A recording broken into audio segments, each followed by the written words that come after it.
புனித ஜோவான் எழுதிய நற்செயலிருந்து வாசகம். அதிகாரம் 15 இறை வசனங்கள் 26 தொடக்கம் 27 வரை மற்றும் 16ஆம் அதிகாரம் 12 தொடக்கம் 15 வரை.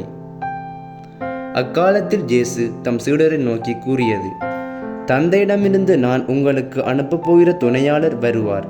அவரே தந்தையிடமிருந்து வந்து உண்மையை வெளிப்படுத்தும் தூய ஆவியார். அவர் வரும்போது என்னை பற்றி சான்று பகர்வார்.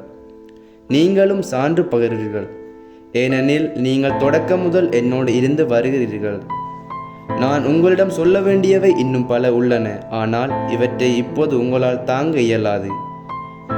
உண்மையை வெளிப்படுத்தும் தூயாவியார் வரும்போது அவர் முழு உண்மையை நோக்கி உங்களை வழி நடத்துவார்.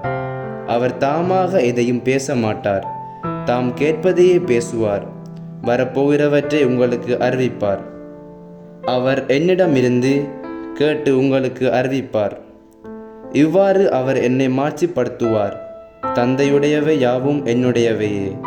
எனவேதான் அவர் என்னிடமிருந்து பெற்று உங்களுக்கு அறிவிப்பார் என்றேன். இது கிறிஸ்து வழங்கும் நற்செய்தி. கிறிஸ்துவே உமக்கு புகழ்.